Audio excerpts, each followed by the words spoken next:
حضرت محمد صلی اللہ علیہ وآلہ وسلم نے فرمایا، نماز فجر کے وقت یہ صورت لازمی پڑھا کرو۔ بڑھاپے میں جوانی جیسی طاقت ملے گی، رزق کے خزانے کھل جائیں گے، دشمنوں پر فتح مل جائے گی، کوئی بھی بیماری ہو شفا مل جائے گی۔ وہ صورت یہ ہے۔ محترم ناظرین، آج کا وظیفہ نماز فجر کے بعد ایک ایسی صورت پڑھنے کا وظیفہ ہے کہ اگر آپ یہ صورت پڑھ کر جو بھی دعا مانگیں گے، آپ کی وہ دعا قبول ہوگی۔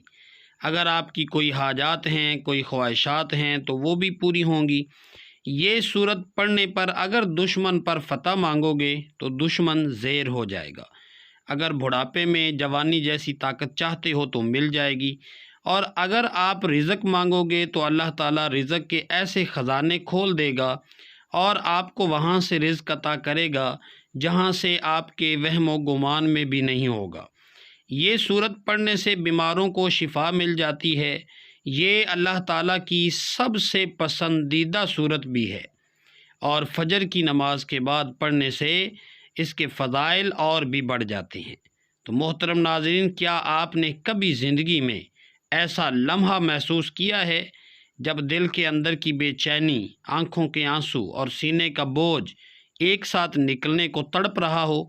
جب آپ کے سامنے راستے بند ہو جائیں، دروازے مقفل ہو جائیں اور دعائیں جیسے آسمان تک پہنچنے سے پہلے ہی لوٹ آئیں، ایسے وقت میں انسان سوچتا ہے کہ شاید اب کوئی سہارا نہیں رہا، لیکن اللہ کے خزانوں میں کبھی کمی نہیں آتی۔ وہ رب جو کن کہتا ہے تو ناممکن کو ممکن بنا دیتا ہے۔ اس نے قرآن پاک میں اور اپنے محبوب صلی اللہ علیہ وآلہ وسلم کی زبان مبارک سے ہمیں ایسے ایسے اعمال سکھائے ہیں جو پہاڑوں جیسی مشکلات کو لمحوں میں ختم کر دیتے ہیں۔ آج میں آپ کو ایک ایسا ہی راز بتانے والا ہوں، ایک ایسی صورت، ایک ایسا وظیفہ جس کی تاثیر کا تصور بھی آپ کے رونگٹے کھڑے کر دے گا۔ یہ وظیفہ کوئی عام ذکر نہیں، بلکہ یہ قرآن کی ایک چھوٹی سی صورت پر مشتمل ہے، جس کا وزن الفاظ میں چھوٹا مگر معنی میں زمین و آسمان سے بھی بڑا ہے۔ سورۃ فاتحہ، آپ اسے بچپن سے سنتے آئے ہیں، نماز میں پڑھتے بھی آئے ہیں، بچوں کو یاد کرواتے آئے ہیں، لیکن شاید آج تک اس کی اصل روحانی طاقت سے واقف نہیں ہوئے۔ یہ وہ صورت ہے جو اللہ تعالیٰ اور مومن کے دل میں اللہ کی محبت کو مضبوط کرنے والی ہے۔ ذرا تصور کریں، آپ فجر کی نماز ادا کر کے مسنون اذکار کے بعد بیٹھتے ہیں اور پھر سورہ فاتحہ کی مخصوص تسبیح کو پڑھنا شروع کرتے ہیں۔ جیسے ہی آپ سورہ فاتحہ پڑھتے ہیں، آپ کے دل کی دھڑکن بدلنے لگتی ہے۔ آپ کو محسوس ہوتا ہے کہ کوئی غیبی سکون آپ کے اندر اتر رہا ہے، جیسے فرشتے آپ کے ارد گرد اتر آئے ہوں۔ آپ کا یقین مضبوط ہونے لگتا ہے کہ اب دعا قبولیت کے دروازے پر دستک دے چکی ہے۔ یہ صرف میرا یا آپ کا خیال نہیں ہے، بلکہ اس عمل کے بارے میں قرآن و حدیث میں ایسی بشارتیں موجود ہیں کہ اگر آپ دشمن پر فتح مانگیں تو اللہ کی مدد نازل ہوگی، رزق کی دعا کر لیں تو زمین و آسمان کے خزانے کھل جائیں گے، اگر بڑھاپے میں جوانی جیسی طاقت چاہتے ہو تو مل جائے گی، اور اگر شفا مانگیں تو وہ بھی رب شفا دینے والا آپ کی بیماری کو ایسے مٹا دے گا جیسے وہ کبھی تھی ہی نہیں۔ تو سورہ فاتحہ کی بڑی فضیلت ہے۔ اسے سورۃ الکتاب، ام القرآن اور ام الکتاب بھی کہا جاتا ہے۔ یہ وہ جامع دعا ہے جو نماز میں پڑھی جاتی ہے اور جس کا فرض ہونا اجماعی ہے۔ یہ صورت اللہ کی حمد و ثناء اور انسان کی دعا و فریاد کا ایک خوبصورت امتزاج ہے۔ ام القرآن اور ام الکتاب، اس کو اس لیے ام القرآن کہتے ہیں کہ اس میں قرآن مجید کے بنیادی مضامین شامل ہیں، اور اس کو ام الکتاب بھی کہتے ہیں۔ نماز کا رکن، یہ مسلمانوں کی فرض اور نفلی نمازوں میں پڑھی جاتی ہے، اور ہر رکعت میں اس کا پڑھنا ضروری ہوتا ہے۔ جامع دعا، یہ ایک مکمل اور جامع ترین دعا ہے جس میں اللہ تعالیٰ کی حمد و ثناء، اپنی عبادات اور مدد کی مانگ اور سیدھے راستے کی درخواست شامل ہے۔ ہدایت کا خزانہ، جس کو سورہ فاتحہ کی حقیقت نصیب ہو جائے تو گویا اس پر ہدایت کے خزانے کھول دیے جاتے ہیں۔ حمد و ثنا، پہلے 3 آیات میں اللہ تعالیٰ کی حمد و ثنا ہے، عبادت اور مدد۔ چوتھی آیت میں انسان کی طرف سے اللہ تعالیٰ کی عبادت اور اس سے مدد مانگنے کا بیان ہے، دعا اور استعانت۔ آخری 3 آیات انسان کی طرف سے کی گئی ایک اہم دعا ہیں جو اللہ نے خود انسان کو سکھائی ہیں، یعنی راستہ ان لوگوں کا جن پر انعام ہوا، نہ کہ ان کا جو معتوب اور بھٹکے ہوئے ہیں۔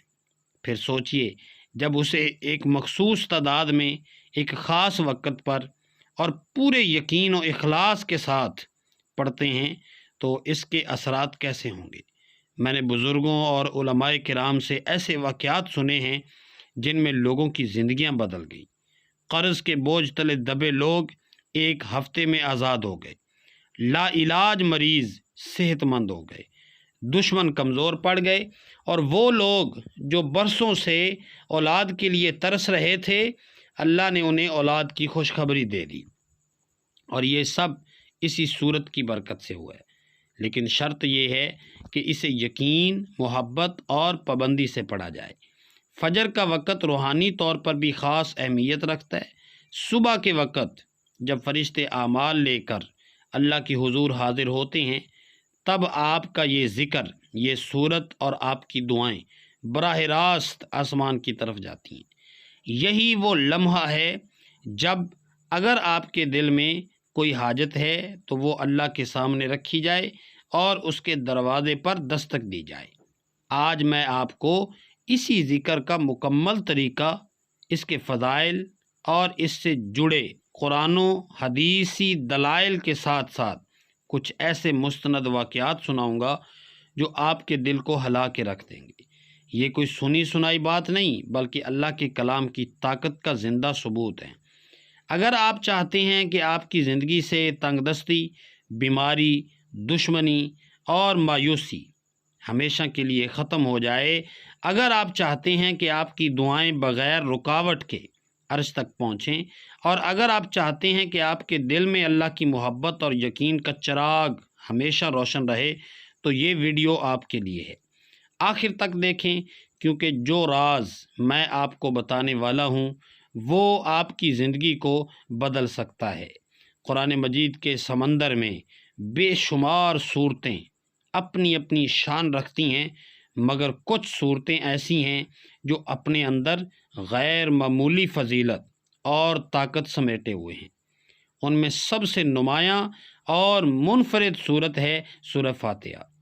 یہ محض 7 آیات پر مشتمل ہے، مگر اس کا پیغام اتنا عظیم ہے کہ یہ ایمان کی بنیاد کو مضبوط کر دیتی ہے۔ سورہ فاتحہ کا ورد شیطان اور جادو کے اثرات سے حفاظت کا ایک قوی ذریعہ ہے۔ بزرگوں نے اسے صبح و شام کے اذکار میں شامل رکھا ہے۔ علماء کرام اس بات پر متفق ہیں کہ سورہ فاتحہ نہ صرف عقیدے کی بنیاد کو مضبوط کرتی ہے، بلکہ دل میں اللہ کی محبت اور یقین پیدا کرتی ہے۔ امام ابن تیمیہ رحمۃ اللہ علیہ فرماتے ہیں، سورہ فاتحہ مومن کے دل میں ایسا نور پیدا کرتی ہے جو اس کے عقیدے کو ہر قسم کے باطل سے پاک کر دیتا ہے۔ فجر کے بعد یہ سورت پڑھنا خاص تاثیر رکھتا ہے، کیونکہ یہ وقت قبولیت دعا کا وقت ہوتا ہے، اور جب دعا کے ساتھ اللہ کی پاکیزگی، اس کی حمد و ثنا کا اعلان ہو تو قبولیت کے امکانات کئی گنا بڑھ جاتے ہیں۔ سورہ فاتحہ مختصر مگر عظیم پیغام رکھنے والی صورت ہے جو مومن کے ایمان کو مضبوط کرتی ہے، اس کے لیے جنت کا دروازہ کھولتی ہے اور اس کی دعاؤں کو قبولیت کی راہ پر ڈال دیتی ہے۔ ناظرین، دن کے 24 گھنٹوں میں 5 ایسے سنہری لمحات ہیں جن میں ایک مومن اپنے رب سے ہم کلام ہوتا ہے، اور ان میں سب سے خاص مقام نماز فجر کو حاصل ہے۔ یہ وہ وقت ہے جب رات کی ذمہ داریوں والے فرشتے باری باری بدلتے ہیں، اعمال کا ریکارڈ اللہ کے سامنے پیش ہوتا ہے اور رحمت کے دروازے وسیع ہو جاتے ہیں۔ فجر کا وقت محض نماز کا وقت نہیں، بلکہ یہ دن کے آغاز کی ایک خاص گھڑی ہے۔ یہ وہ وقت ہے جب مومن کی دعائیں، اذکار اور تسبیحات قبولیت کی راہوں پر چل پڑتی ہیں۔ حدیث مبارکہ میں آتا ہے، فرشتے تمہارے پاس باری باری آتے ہیں، دن کے فرشتے اور رات کے فرشتے۔ وہ فجر اور عصر کی نماز میں اکٹھے ہوتے ہیں، پھر جو تمہارے ساتھ رہے وہ اللہ کے پاس جاتے ہیں اور اللہ ان سے پوچھتا ہے، میرے بندوں کو کس حال میں چھوڑا؟ وہ کہتے ہیں، ہم نے انہیں نماز پڑھتے ہوئے چھوڑا ہے اور نماز پڑھتے ہوئے پایا ہے۔ یہ حدیث ہمیں بتاتی ہے کہ فجر اور عصر کے اوقات اللہ کی خاص توجہ میں ہوتے ہیں، اور اس وقت کیے گئے اذکار اور تسبیحات کی فضیلت کئی گنا بڑھ جاتی ہے۔ حضرت انس بن مالک رضی اللہ تعالیٰ عنہ سے روایت ہے کہ رسول اللہ صلی اللہ علیہ وآلہ وسلم نے فرمایا، یہ وہ وقت ہے جس میں دعا رد نہیں ہوتی ہے۔ بہت سے علماء نے وضاحت کی ہے کہ فجر کی گھڑیاں دعا کی قبولیت کے لیے خاص ہیں، اسی لیے اولیاء اللہ اس وقت خاص ذکر و اذکار میں مشغول رہتے تھے۔ فجر کے وقت کی عبادت دل کو نرم اور روح کو صاف کر دیتی ہے۔ جب رات کے فرشتے جاتے ہیں اور دن کے فرشتے آتے ہیں تو دونوں آپ کے ذکر کی گواہی دیتے ہیں۔ تصور کیجئے، اگر اس وقت آپ سورہ فاتحہ کی تسبیح میں مصروف ہوں تو دونوں فرشتوں کے ریکارڈ میں آپ کا ذکر ثبت ہو جائے گا۔ یہ ایک ایسا اعزاز ہے جو ہر مومن کے لیے سعادت ہے۔ صحابہ کرام رضی اللہ تعالی عنہم فجر کے بعد مسجد میں بیٹھ کر ذکر کیا کرتے تھے۔ حضرت عبداللہ بن مسعود رضی اللہ تعالیٰ عنہ فرمایا کرتے تھے، جو بندہ فجر کے بعد ذکر الہی میں بیٹھا رہے، اللہ اس کے لیے جنت میں ایک مقام تیار کرتا ہے۔ جب ہم سورہ فاتحہ کو فجر کے بعد پڑھتے ہیں تو اس کے دو بڑے فائدے ہوتے ہیں۔ نمبر 1، فجر کا وقت خود قبولیت کا وقت ہے۔ نمبر 2، سورہ فاتحہ اللہ کی پاکیزگی کا اعلان ہے جو دعا کو مزید مضبوط بنا دیتا ہے۔ یہی وجہ ہے کہ اس عمل کو اختیار کرنے والے اکثر لوگ اپنی حاجات کی جلد قبولیت دیکھتے ہیں۔ ایک بزرگ بیان کرتے ہیں کہ ایک بار قحط کے دن تھے، لوگ بارش کے لیے دعا کر رہے تھے لیکن بارش نہیں ہو رہی تھی۔ ایک شخص نے فجر کے بعد سورہ فاتحہ کی مخصوص تسبیح پڑھ کر دعا کی اور اس کی دعا ختم ہوتے ہی آسمان پر بادل چھا گئے اور بارش برسنے لگی۔ لوگوں نے کہا، یہ اس تسبیح کی برکت ہے۔ نبی کریم صلی اللہ علیہ وآلہ وسلم نے فرمایا، جس نے دن میں 100 مرتبہ سورہ فاتحہ پڑھ لی، اس کے لیے خیر کے 70 دروازے کھلتے ہیں۔ یہ حدیث پاک اس بات کا اشارہ ہے کہ سورہ فاتحہ ہر حاجت، چاہے وہ رزق ہو، بارش ہو یا شفا کے لیے دعا کی قبولیت کا ذریعہ بن سکتی ہے۔ یہ صورت بیماری کے علاج کے لیے بھی مسنون ہے۔ اللہ رب العزت فرماتا ہے، اور ہم نے آسمان سے پانی نازل کیا برکت کے ساتھ۔ سورہ فاتحہ پڑھ کر بارش کی دعا کرنا اسی قرآنی سنت کے مطابق ہے کہ ہم وسیلہ بنائیں اللہ کی رحمت کا۔ قرآن میں ہے، اللہ مومنوں کا دوست ہے، وہ انہیں اندھیروں سے روشنی کی طرف نکالتا ہے۔ سورہ فاتحہ کا ورد دشمن کی سازشوں کے اندھیروں سے نکلنے اور فتح پانے کا ذریعہ ہے۔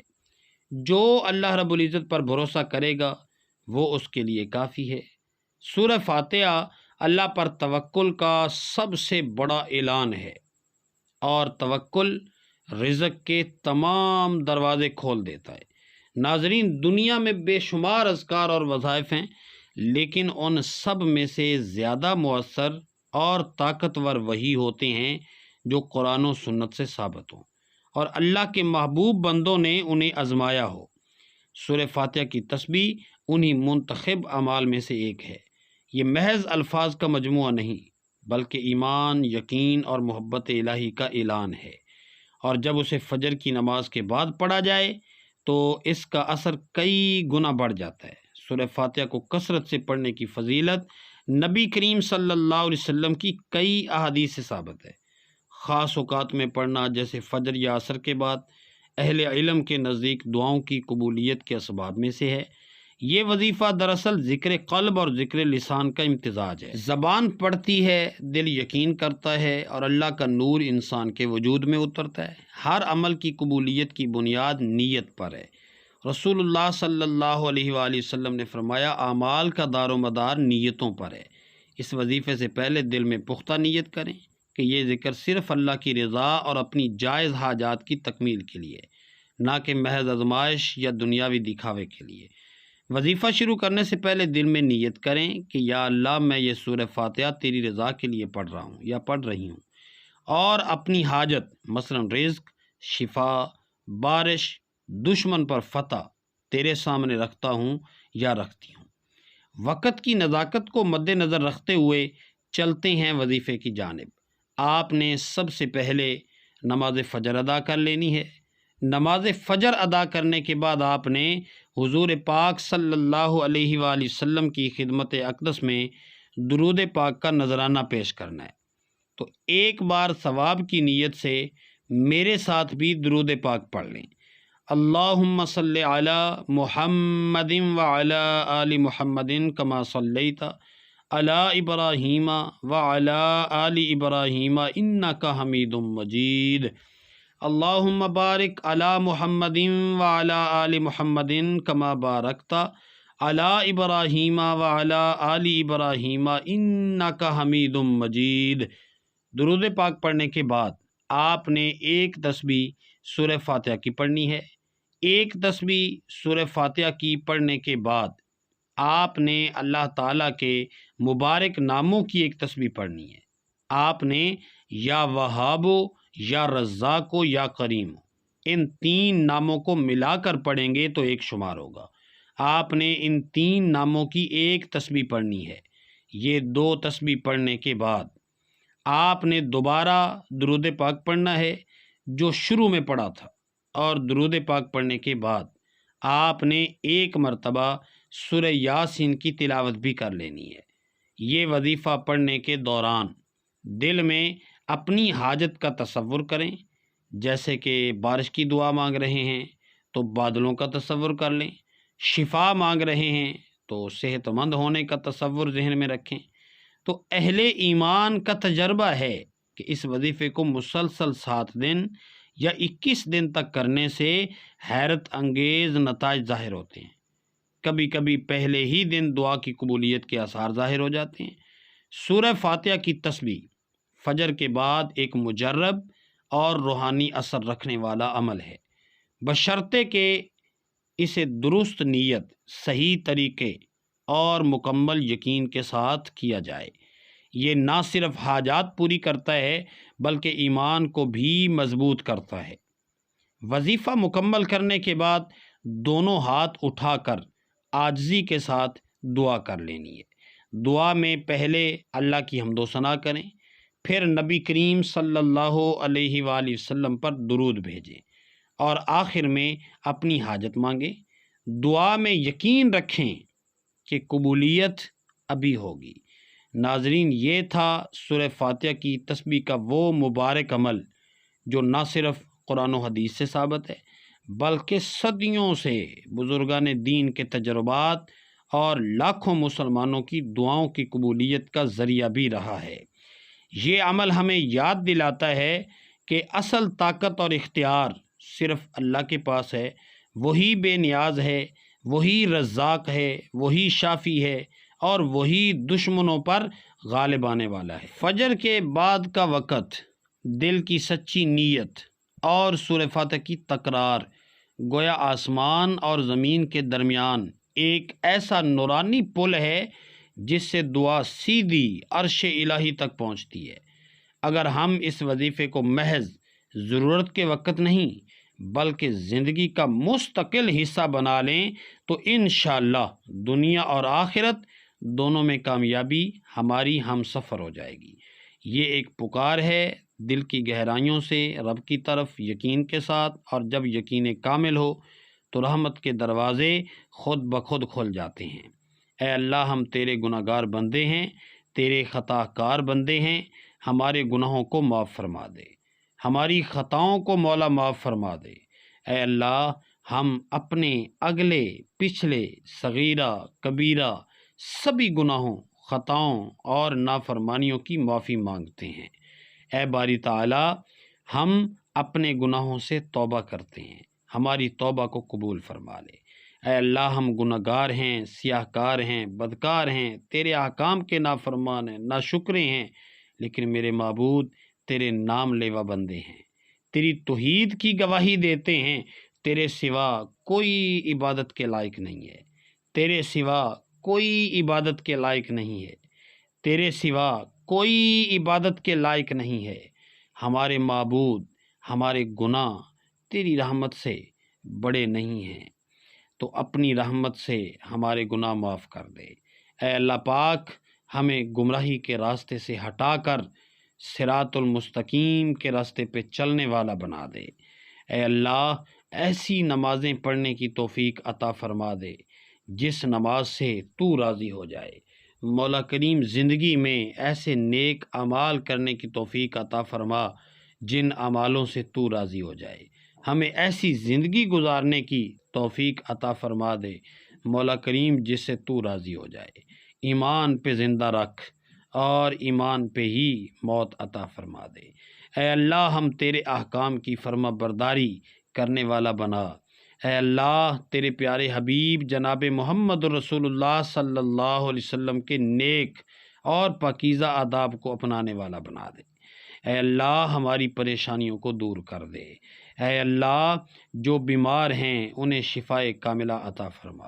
اے اللہ جو بے اولاد ہیں انہیں اپنے خزانوں میں سے نیک اور صالح اولاد عطا فرما دے۔ اے اللہ جن کے جو کام رکے ہوئے ہیں مولا کریم اپنے حبیب کے صدقے وہ پورے کر دے۔ اے اللہ بچھڑے ہوں کو ملا دے۔